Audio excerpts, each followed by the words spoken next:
Paper Streamers by Levi Key. There once was a lady who lived in the branches of a tree. She would stare down the branches and look right at me.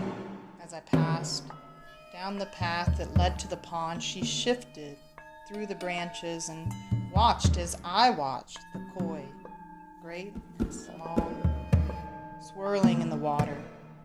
I had read that these speckled and spotted creatures could not eat bread. There were children throwing in breadcrumbs, white loaf bread, bits of this, of that. The lady, she rustled in the leaves. Tell them, she spoke. Tell them now. I walked along the cobbled loop. Their parents were sitting on a bench under a maple. The lady had jumped quickly and silently into the branches, resting over their heads. Tell them, she spoke again. Tell them else. Her skin had turned a shadow of red. Her eyes sunk deep into their sockets. I stood in front of the couple and paced in my mind. They were holding each other's hands and staring deeply into each other in the midst of embrace.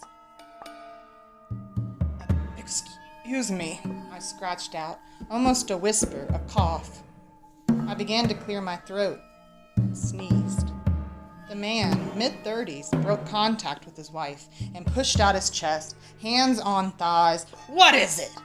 His face was milky, pasty, hot and smoky, a lingering growth on his chin, arms like sturdy base branches. His wife continued to hold his hand. The lady in the trees had become an amorphous slithering with claws reaching down out of the foliage. Else, she hissed into the gentlest breeze. A dead, limp arm of sorts dangling toward the couple. Sorry to interrupt you, or... Yes, but... I saw the lady's appendage reach just around the woman's throat. The lady shifted in position, swatting a hand at her neck. Sir, the bread. I had meant to say more, but the lady began choking, the grip on her throat, a second hand now pressing into her trachea. The man flung himself at his wife, but as he did, the lady's quicksand legs fell from the trees and kicked him in the nose. A crack as blood began rushing down into his mouth. The children ran towards their parents. Mommy! Dad! What had happened? I'm sure they were asking. I walked away down the path, into the trees to the shrine. These tea gardens had become quite popular amongst the new populations, though most did not quite understand their purpose beyond an aesthetic leisure. I myself had begun to read only about them in very recent moments of my living. Swollen are to be gutted. I looked toward the hemorrhogi, and a black puddle had centered itself around a cypress. Swollen, gutted, and the proud scorned. A family of 3 had just walked out of the small honden. In one of the girl's hands was a plum. She threw it into the air. She caught it back into her hand, and again. The mother smiled at her daughter while they passed toward the cypress. What a beautiful tree, the mother stated. These people have such spirit. How have we never been here before? The older daughter looked toward the cypress. This tree? You find it, huh? What a ghastly shape. She rushed toward it to pull at the limbs. This, mother, this! Calm down, darling. This is a sacred place. What is so sacred about some dirt and branches? Give me my cell phone. The girl took the phone from her mother's knapsack and began to take selfies, sticking out her tongue, ripping a branch from the monument to nature. This will be such a funny post. I'll be so viral. As she began to wave the branch, the black puddle started to climb up her leg. The younger daughter laid the plum into the sand and began to draw concentric circles around it. That's enough, dear. No need to disrespect this place. The mother spoke in soft and vacant tones. But it's just a stupid tree." The younger girl smiled at her creation in the sand and traced a pattern around the perimeter of the lot. The black sludge stained into the older girl's clothes. It climbed up toward her heart. "It's not just a tree. Read the sign."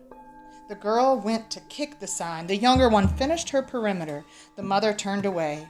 As she came inches from the perimeter, the black pool pierced into her heart. It ripped and funneled. The younger daughter sang and danced as the older one was pulled down into the sand and dragged into the center of the square. The mother walked away toward a bridge over a stream as the younger daughter sprouted wings and began flying over the canopy of evergreens.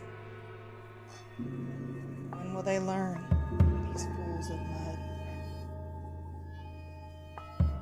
I do not know much of Shinto, but I know plenty of spirit.